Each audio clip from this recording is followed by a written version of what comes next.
Real quick before we get into the review, just gotta thank the people over on Patreon, because without their support, a lot of this upgraded content you see on the channel would not be possible. And I gotta say, on top of being able to respond to you guys in the DMs, you know, one of the fun things about the Patreon is every 3 months we do an anime and manga haul, and there's a lot of good goodies in that one. You also get sneak peeks at videos that haven't made their way onto the channel yet. I'm still figuring out what to do for actual YouTube memberships, so leave a suggestion down in the comment section below. But with that being said, thank you so much for all of you guys' support, and now let's get into the review.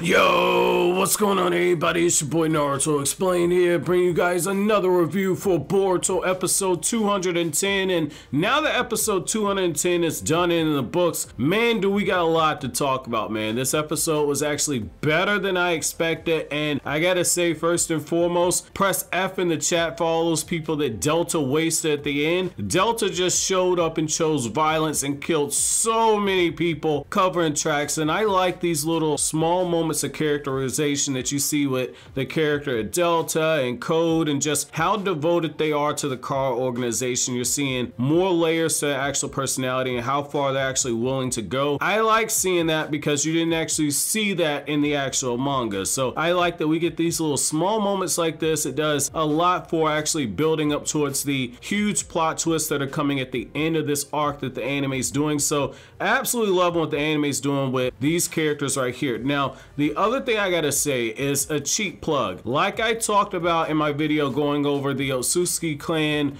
church and the Otsutsuki clan religion that it popped up after the 4th Great Ninja War, I like that the anime kind of threw that in there. It was just like, yo, yeah, like Boro was one of the people that was trapped in the infinite Tsukiyomi. That's why he was preaching about the infinite Tsukiyomi and going into the dream world, about how Naruto's like, yeah, you know, apparently this stuff has been popping up after the aftermath of the 4th Great Ninja War. I like those little small things like that because it's like I've been saying for a while. So essentially, if you just watch the anime, and even if you just read the Naruto manga, the way that they chose to do things is after the Naruto manga ended, you had what was called the Naruto Era Project, where yes, you had stuff like a stage play that was meant to celebrate Naruto, but you also had other things like the movies and the light novels and Kishimoto's Naruto Gaiden that dealt with Sarada learning about Sakura actually being her mother and meeting Sasuke for the first time. The Naruto story continued in other mediums, and like I've been saying ever since I've been doing these reviews here on YouTube, there's a whole chunk of lore that's out there that the anime will backdoor reference or use for plot points. And so I like what this new director did by kind of just paying homage and tipping the hat, saying like, yo, yeah, like if you read those novels, you know exactly what Naruto's saying, you know exactly what these people that are following Boro, what they're alluding to. So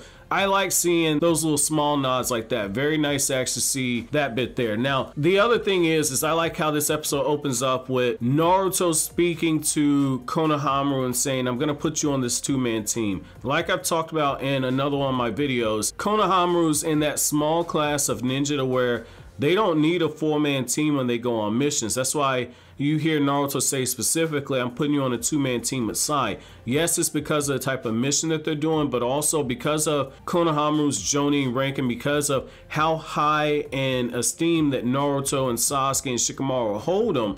Essentially, when Konohamaru goes out on missions, he's almost always on a 2-man team. Only Naruto, Sasuke, Sakura, those are people that can go on missions by themselves. Sai can also go on these missions alone because Sai has a special Jonin rank. However, Konohamaru has to be part of a 2-man team, and it's because Naruto and Shikamaru expect Konohamaru to be able to get things done more efficiently without having to worry about others. I like that the anime is kind of, again, referencing other bits of lore. Now, I like the idea of them infiltrating this Otsutsuki cult that Boro built up, and I like how they kind of tied it back in with some stuff with the manga, where essentially we find out that the children that Boro was taking, it wasn't just to do experiments, but he was also supplying children to Jigen. If you look at it, one of the things they say is that, hey, you know, these children are given the special privilege of meeting Lord Boro's God, and we all know what that means. They're taken to Jigen. Jigen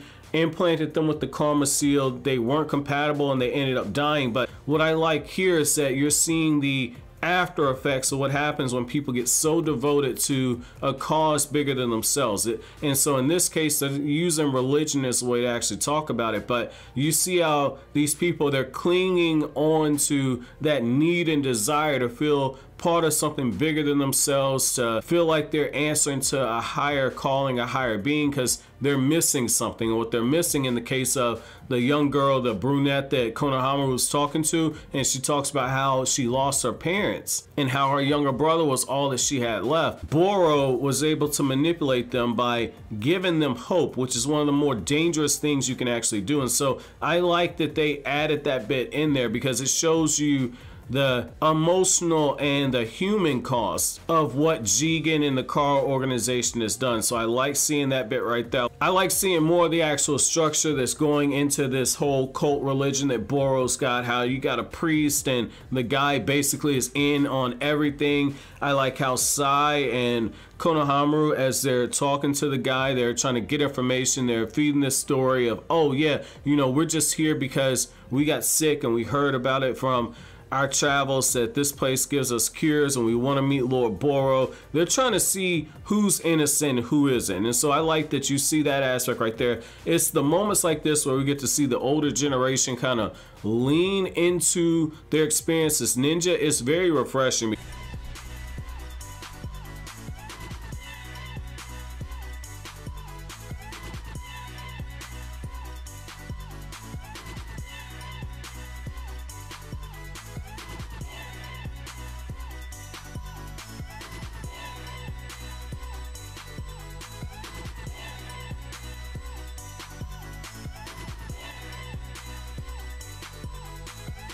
And so this is one of those times where when Delta shows up and just starts blowing everything up, Konohamaru had his wits about him and said, okay, that's somebody that the 7th Hokage can beat.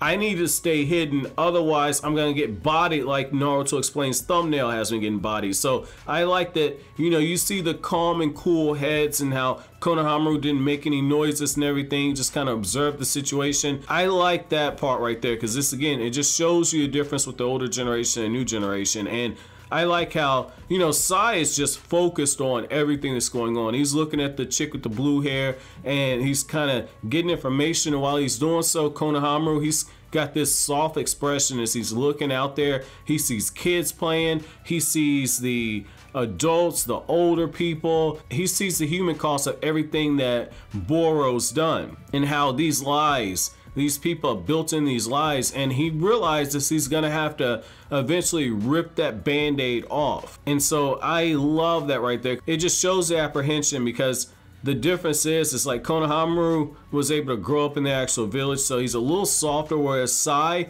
grew up inside of Root, and so he had a completely different upbringing. So I like that you get that moment right there, but you also see how after they confront the priest, and they say like, yo, you were in on this the whole time. You knew what was going on. You see the difference between the two, because Sai was looking at the whole thing and he's like, okay, time to take charge. The fact is, like, Konohamaru's looking at it and there are moments of hesitation right there. And then when he does make the decision to actually engage, the man's getting ready to pull out his ninja tools and Sai has to remind him like, look, these are not shinobi. We can't use force at this point. We're gonna have to talk them down. But in the back of Sai's mind, Sai knows like these are not gonna be people that are gonna potentially come quietly, but let's try and exhaust other methods first. You see why Sai's in a different category just on the subtle judgment calls right there, because there were times in the episode where you watched it and it really felt like Konohamaru was getting emotionally invested in the troubles that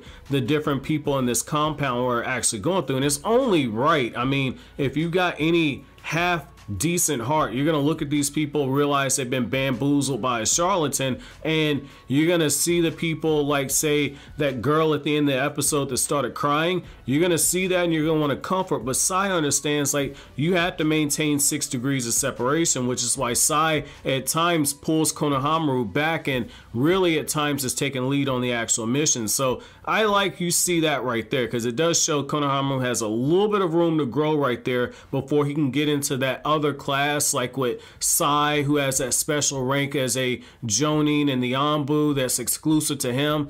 Naruto, Sakura, and Sasuke. That's why they're the only ones who are allowed to go on missions by themselves.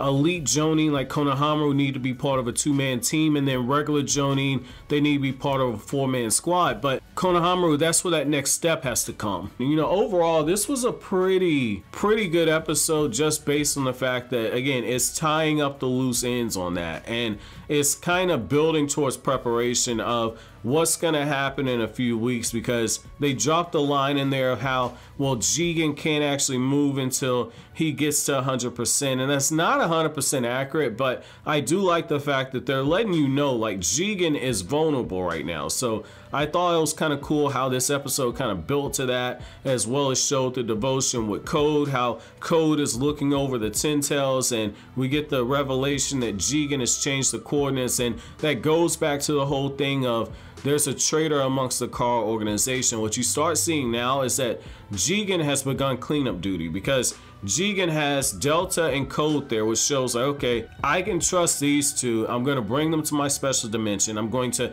change the location. I'm going to put Code in charge over the actual Ten Tails. And so I like that moment right there, as well as a bit of foreshadowing when Code is looking at the Ten Tails. I won't go any further because I don't want to actually spoil this for anime only fans, but I do like that bit there. I like how Delta, as she was cleaning everything up, she says, well, I at least destroyed that time-space portal. And so that's Jigen saying, I don't know where this leak came from, but one of you guys is guarding the Ten Tails, the other one, get rid of all evidence that Boro did anything with those cults, get rid of that actual portal. That way we can't have a situation where these Konoha ninjas start coming into our hideout. So what you're seeing here is that Jigen's essentially saying, I know who the traitor is. Now it's time to actually flush out the traitor. So I like that you get that bit there. And I also like how one of the closing moments of the actual episode is how you continue to see the human element of what happens when a charlatan like Boro leads his flock astray. So what you see here is you have people down on their knees and they're struggling to comprehend with it, because when you believe in a lie for so long that it becomes part of your actual identity, once you get exposed to the truth, it becomes damn near impossible to actually reconcile with what you believe to be true and what the actual truth is. And so these people have to rebuild their lives going forward. And that's why you have Naruto at the end of the episode saying, like, until Jigen's taken care of, which good luck with that, and then until Car is taken care of, which also good luck with that. Essentially, these people and the whole ninja world's never really gonna know real peace. And it kind of makes you look at Naruto and kind of look back at what Nagato and Madara and Obito and Sasuke said, that this world won't actually have peace. What Naruto's been able to actually accomplish is he's been able to get a understanding between the 5 great nations, but when it comes to all these smaller nations, it's kind of like a cancer. Essentially, you have conflicts that are raging in all of these smaller nations, and a lot of them were actually abandoned by the 5 great nations after the Ninja War, which, like I said, the light novels touch on some of this stuff, but essentially you're in a situation where, because those places are hotbeds for people like Car to operate in the shadows, eventually, like a cancer, it doesn't stay in one spot, it eventually spreads throughout the body. Now you're seeing that cancer begin to spread and make its way into the 5 great nations. So I like that Naruto's having to address this head up. So overall, this was a pretty okay episode. My episode question to you guys, we'll keep this one simple. So on a scale from 1 to 10, how impressed were you with Konohamaru and Sai in terms of how they handled everything? And then the other question I have for you is, looking at how this is tying into the actual manga, how do you feel that the anime's done a good job in terms of adding extra layers to the story? Let me know down in the comment section below. But as always, guys, if you like anything I had to say, don't forget to comment, rate, subscribe, and share. Thank you so much for watching to the end. Have an awesome day, guys.